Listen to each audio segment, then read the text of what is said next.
Livro de 2 Crônicas, capítulos 11 e 12. Quando Roboão chegou a Jerusalém, mobilizou os homens das tribos de Judá e Benjamim, 180.000 dos melhores soldados para guerrearem contra Israel e recuperarem o reino. O Senhor, porém, disse a Semaías, homem de Deus: Diga a Roboão, filho de Salomão, rei de Judá, e a todos os israelitas em Judá e Benjamim: Assim diz o Senhor, não lutem contra seus compatriotas. Voltem para casa, pois eu mesmo fiz isto acontecer. Eles obedeceram à palavra do Senhor e não lutaram contra Jeroboão. Roboão permaneceu em Jerusalém e fortificou várias cidades para defender Judá. Fortificou Belém, Etã, Tecoa, Bet-zur, Socó, Adulão, Gate, Maressa, Zif, Adoraim, Lax, Azeca, Zorá, Aijalon e Hebron. Essas cidades foram fortificadas em Judá e em Benjamim. Roboão fortaleceu suas defesas, colocou nelas comandantes e armazenou provisões de alimentos, azeite e vinho. Também colocou nessas cidades escudos e lanças, fortalecendo-as ainda mais. Assim, apenas Judá e Benjamim permaneceram sob seu controle. Todos os sacerdotes e levitas que moravam nas tribos do norte de Israel apoiaram Roboão. Os levitas abandonaram suas pastagens e seus bens e se mudaram para Judá e Jerusalém, pois Roboão e seus filhos não permitiram que eles servissem ao Senhor como sacerdotes. Jeroboão nomeou seus próprios sacerdotes para servirem nos santuários idólatras, onde prestavam culto aos ídolos em forma de bodes, bezerros, que ele havia feito. De todas as tribos de Israel, aqueles que desejavam sinceramente adorar o Senhor, o Deus de Israel, acompanharam os levitas até Jerusalém, onde podiam oferecer sacrifícios ao Senhor, o Deus dos seus antepassados. Fortaleceram o reino de Judá e durante 3 anos apoiaram Roboão, filho de Salomão, pois durante esse tempo seguiram fielmente aos passos de Davi e de Salomão. Roboão se casou com sua prima Maalate, filha de Jerimote, filho de Davi. A mãe dela era Abiail, filha de Eliabe, filho de Jessé. Maalate deu à luz 3 filhos, Jeús, Semarias e Zaão. Depois, Roboão se casou com Maaca, neta de Absalão. Maaca deu à luz Abias, Atai, Ziza e Selomite. Roboão amava Maaca mais que a qualquer outra das suas esposas e concubinas. Ao todo, teve 18 esposas e 60 concubinas que deram à luz 28 filhos e 60 filhas. Roboão nomeou Abias, filho de Maaca, como líder entre seus irmãos e, desse modo, deixou claro que ele seria seu sucessor. Com inteligência, espalhou os outros filhos por toda a terra de Judá e de Benjamim e por todas as cidades fortificadas. Deu-lhes grande quantidade de suprimentos e arranjou muitas esposas para eles. Quando Roboão havia se fortalecido e se estabelecido firmemente, ele e todo Israel abandonaram a lei do Senhor. Por causa dessa infidelidade ao Senhor, no 5º ano do reinado de Roboão, Sisaque, rei do Egito, subiu e atacou Jerusalém. Veio com 1.200 carros de guerra, 60.000 cavaleiros e um exército incontável de soldados de infantaria líbios, suquitas e etíopes.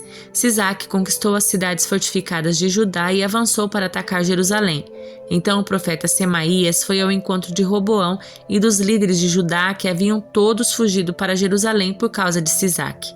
Semaías lhe disse: Assim diz o Senhor, vocês me abandonaram, por isso agora eu os abandonarei, entregando-os nas mãos de Sisaque. Então os líderes de Israel e o rei se humilharam e disseram: O Senhor é justo. Quando o Senhor viu que eles se humilharam, deu a Semaías esta mensagem: Visto que se humilharam, não os destruirei completamente, mas logo lhes darei algum alívio. Não usarei Sisaque para derramar minha ira sobre Jerusalém.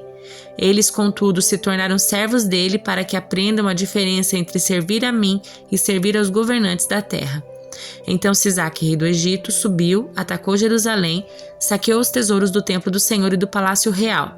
Levou tudo, incluindo os escudos de ouro que Salomão havia feito. Mais tarde, o rei Roboão fez escudos de bronze para substituí-los e os confiou aos oficiais da guarda que protegiam a entrada do palácio real. Sempre que o rei ia ao templo do Senhor, os guardas levavam os escudos e em seguida os devolviam à sala da guarda. Porque Roboão se humilhou, a ira do Senhor se afastou dele e ele não foi completamente destruído. Ainda havia coisas boas na terra de Judá. O rei Roboão se estabeleceu firmemente em Jerusalém e continuou a reinar. Tinha 41 anos quando começou a reinar e reinou por 17 anos em Jerusalém, a cidade que o Senhor havia escolhido dentre todas as tribos de Israel como lugar para o seu nome. A mãe de Roboão se chamava Naamá e era de Amon. Ele foi um rei perverso, pois não buscou o Senhor de todo o coração. Os demais acontecimentos do reinado de Roboão, do início ao fim, estão anotados no registro dos profetas Semaia e do registro do vidente Ido, que fazem parte do registro genealógico. Houve guerra constante entre Roboão e Jeroboão. Quando Roboão morreu e se reuniu a seus antepassados, foi sepultado na cidade de Davi. Seu filho Abias foi seu sucessor. Isaías capítulo 3. O soberano Senhor dos Exércitos tirará de Jerusalém e de Judá tudo aquilo de que dependem, cada pedaço de pão, cada gota de água, todos os seus heróis e soldados, juízes e profetas, adivinhos e autoridades, oficiais do exército e altos funcionários, conselheiros, magos e astrólogos. Nomearei meninos como seus líderes, crianças pequenas para governá-los. As pessoas oprimirão umas às outras, homem contra homem, vizinho contra vizinho. Os jovens insultarão os idosos e os canalhas desprezarão os honrados. Naquele dia um homem dirá a seu irmão: você tem roupa, seja nosso líder, assuma o governo deste monte de ruínas. Mas ele responderá: não posso ajudar, não tenho roupa nem comida sobrando, não me escolham como líder. Jerusalém tropeçará e Judá cairá, pois falam contra o Senhor e não querem lhe obedecer. Rebelam-se abertamente contra sua glória. A expressão do rosto os denuncia. Exibem seu pecado como o povo de Sodoma, nem sequer procuram escondê-lo. Estão perdidos, trouxeram desgraça sobre si mesmos. Digam aos justos que tudo lhes irá bem, desfrutarão a recompensa dos seus esforços. Os perversos, porém, estão perdidos, pois receberam exatamente o que merecem. Líderes imaturos oprimem meu povo, mulheres o governam. Ó meu povo, seus líderes o enganam e o conduzem pelo caminho errado. O Senhor toma seu lugar no tribunal e apresenta sua causa contra seu povo. O Senhor se apresenta para pronunciar julgamento sobre as autoridades, povo e governantes. Vocês acabaram com Israel, meu vinhedo. O que roubaram dos pobres agora enche suas casas. Como ousam esmagar meu povo e esfregar o rosto dos pobres no pó? Quem exige uma resposta é o soberano, o Senhor dos Exércitos. O Senhor diz: a bela Sião é arrogante, estica seu pescoço elegante, lança olhares atrevidos, caminhando com passos curtos, fazendo tinir os enfeites dos seus tornozelos. Por isso o Senhor fará surgir crostas em sua cabeça, o Senhor deixará calva a bela Sião.